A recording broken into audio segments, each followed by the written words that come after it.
Greetings and welcome to this edition of Positronic. I'm Barry P. Cook. Let's talk about the latest episode of Star Trek Lower Decks. It was called The Spy Humongous. The episode starts out with the Cerritos arriving at Pakled planet, which is what it's called by the natives, Pakled planet, for ceasefire negotiations. They're on a ceasefire negotiation mission. The Pakleds think that the captain is Janeway. They don't realize that, it's not Janeway. They keep calling her Janeway. While they're there, a particular Pakled requests asylum on the Cerritos, but the Pakleds on the planet say that they want him back or they won't even discuss a ceasefire. It turns out that on the Cerritos, there's a club of ensigns who are trying to help each other rank up. And they've formed a club called the Red Shirts because they're all in the command program.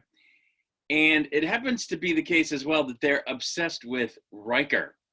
And they approach Boimler saying that they're all going to be captains one day and that their name, the Red Shirts, makes them feel invincible, which is kind of funny.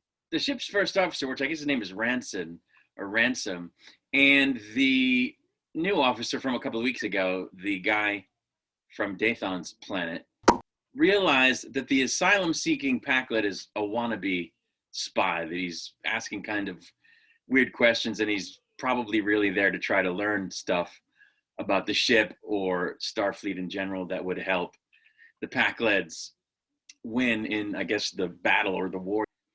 While all of this is going on, the ensigns have been assigned to anomaly collection duty, which means they go around the ship collecting various anomalies that have been accrued and collected by various crew members who were studying different things over a period of time. And when Mariner notices that one of the higher up officers has ignored protocols in a certain case and has mishandled an object or acquired an object that he wasn't supposed to, she remarks that it's typical behavior for the higher-ups to ignore protocol, which of course is funny because that's all she ever does.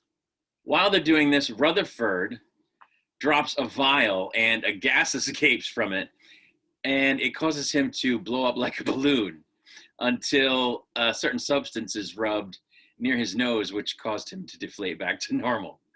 Meanwhile, the Pakled wannabe spy manages to elude the first officer and the Dathon planet guy, so they go looking for him. The Red Shirts Club gives Boimler a makeover, which was kind of funny, and they try to help him learn how to give a good speech. And so while he's practicing his speech, he imagines himself giving it from the bridge of the Enterprise D, which was pretty cool. Back with the other ensigns, Tendi finds a book that it's a children's book that when she opens it or reads it, it releases the three little pigs who release a goo that briefly envelops her. So it was kind of funny. They just kept stumbling over these anomalies that would mess with them in different ways. The Red Shirts Club sees this stuff going on and they criticize the ensigns to Boimler, and he's dismayed by this. While that's going on, Tendi gets turned into a giant scorpion when she gets angry while holding a certain energy cube anomaly. When the Red Shirts can only speechify during this crisis, Boimler figures out how to turn her back to her regular self by making her laugh by hurting himself with food, which is something that had accidentally happened earlier in the episode that made her laugh.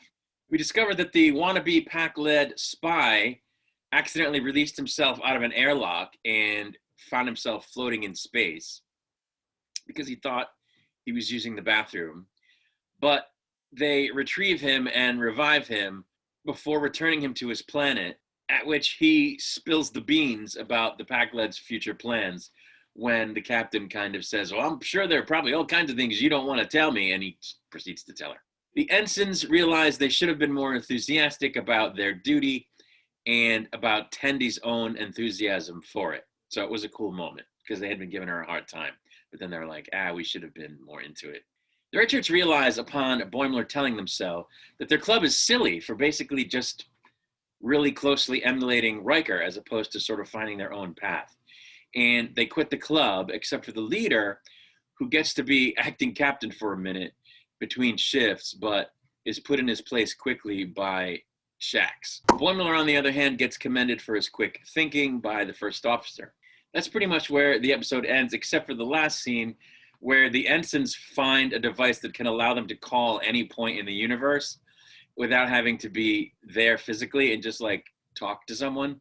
So they prank call Armus from the episode Skin of Evil, in which Tasha Yar was killed by Armus, and they basically just harass him, and it was kind of funny. I didn't think too much of this episode. It was a filler episode, kind of. It didn't do anything super amazing, but it didn't do anything bad, and there was a lot of funny stuff in it, so it was a decent, 6 out of 10 episode, and that's really all there is to say about it. It didn't reinvent the wheel, but it didn't suck. There were no glaring issues with it, so that's really all there is to say. More episodes are on the way. I'll be back to review the next one. For now, I'll just say peace and long life.